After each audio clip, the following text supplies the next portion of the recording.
अब इसका तो हमारा अगला इंपॉर्टेंट फंक्शन है सेविंग। देखो हम लोगों ने पढ़ा था कि इनकम होता है, इनकम में से जब हम कंजम्पशन, जितना पैसा हमने खर्च किया, कंज्यूम कर लिया, जब हम उसको माइनस कर देंगे तो हमारा क्या निकल के आता है, सेविंग। ठीक है, तो एग्रीगेट डिमांड में और एग्रीगेट डिमांड चैप्टर में और एग्रीगेट सप्लाई, जब हम डिमांड कर रहे हैं तो भाई लोग मतलब कंजम्पशन होगा, कंजम्पशन के लिए इनकम चाहिए, जब इनकम में से कंजम्पशन घटेगा तो सेविंग बचेगा, तो इसलिए यहाँ पे सेविंग फंक्शन का कंसेप्ट आता है। अब देखो यहाँ पे डिटेल में आप इसे देखिएगा। So consumption saving function is the relationship between, functional relationship between income and saving. देखो इनकम और सेविंग में किया जा होने वाला जो फंक्शनल रिलेशनशिप है वो हमारा कहलाता है सेविंग फंक्शन। इनकम और कंजम्पशन वाला क्या था, कंजम्पशन फंक्शन, और इनकम और सेविंग वाला रिलेशनशिप क्या होगा, सेविंग फंक्शन। और सेविंग को निकालने के लिए हमें क्या करना, हमें इनकम की जरूरत पड़ती है। जैसे आप यहाँ पर डेटा देख रहे हो, यहाँ पे इनकम और कंजम्पशन गिवन है, इनकम 0 है, कंजम्पशन 20 है, तो सेविंग कितना हो जाएगा, 0 - 20, और यह वैल्यू कितनी आएगी, -20। यहाँ पे मिस्टेक है, आप यहाँ -20 लिख लेना। 50 60, तो इनकम अगर 50 है, कंजम्पशन 60 है, तो सेविंग हमारी क्या हो रही है, नेगेटिव। आप ये सोचो सर नेगेटिव सेविंग मतलब क्या हो रहा है कि अभी कोई सेविंग नहीं है। अब उस नेगेटिव सेविंग मतलब there is no saving at all. Consumer अभी क्या कर रहा है, नेगेटिव मतलब किसी से पैसा बोरो करके, उधार लेके, या पास्ट सेविंग से वो अपना काम चला रहा है। अब देखो जब यहाँ इनकम 100 है, कंजम्पशन भी 100 है, तो सेविंग कितना हो जाएगा, 0। इनकम जब 150 हो गया, कंजम्पशन 140, अब हमारा सेविंग क्या हुआ, पॉजिटिव। तब हम ये कह सकते हैं कि जब इनकम 0 लेवल पर होता है, जब इनकम हमारा कितना था, 0, तो सेविंग हमारी कितनी है, -20। इनकम जब 50 हुआ तो इनकम हमारा क्या हुआ, -10। जब इनकम बढ़ के 100 हुआ तब हमारा कितना हुआ, 0। जब इनकम बढ़ के 150 हुआ तो हमारा बढ़ के कितना हुआ, 10।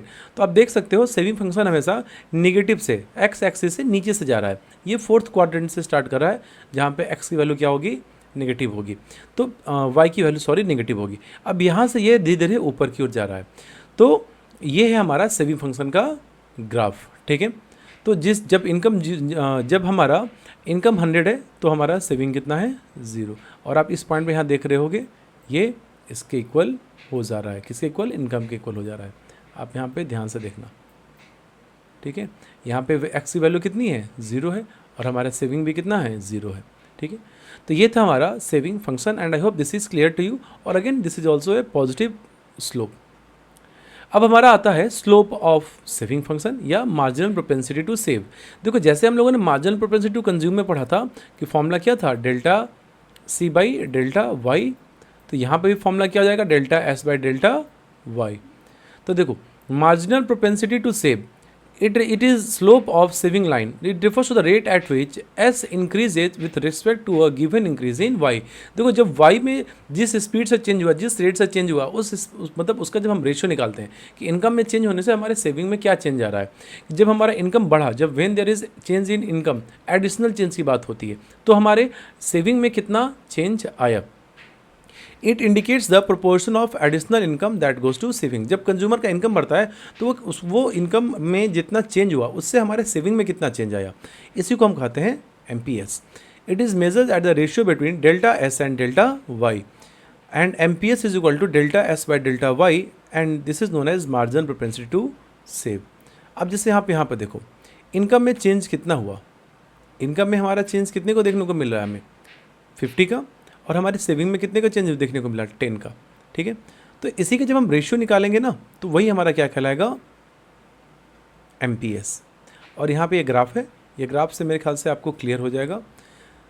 अब यहाँ पे ये ग्राफ जैसे हम लोगों ने लास्ट में भी देखा था कि माइनस, जब इनकम 0 है तो हमारा सेविंग कितना है, -20। और यहाँ पे आप स्लोप देखो, इनकम यहाँ 100 है और फिर बढ़ के कितना हुआ, 150। तो यहाँ पर डेल्टा का चेंज कितना हुआ, इनकम में कितना का चेंज हुआ, 50 का। और जब आप सेविंग की बात करो, देख रहे हो, तो इनकम हमारा 0 था, अब ये बढ़ के कितना हो गया हमारा, यहाँ पे आप यहाँ पे इस पॉइंट पे देख सकते हैं 20 - 10। ठीक है, तो this is known as our slope of. जैसे यहाँ देखो इनकम जब 150 था तो सेविंग कितनी थी, 10। इनकम जब 100 है तो सेविंग कितनी है हमारी, 0। तो हमने क्या किया, 10 - 0, और ये वैल्यू कितनी आ गई, 10। तो यही कहलाता है हमारा MPS। ये वाला ये जो यहाँ पे ट्रायंगल बनेगा ना, ये ट्रायंगल, और इसमें ये जो आपका हाइपोटेनस होता है, इसी को ही हम स्लोप बोलते हैं। ठीक है, स्लोप इसी को मेजर किया जाता है।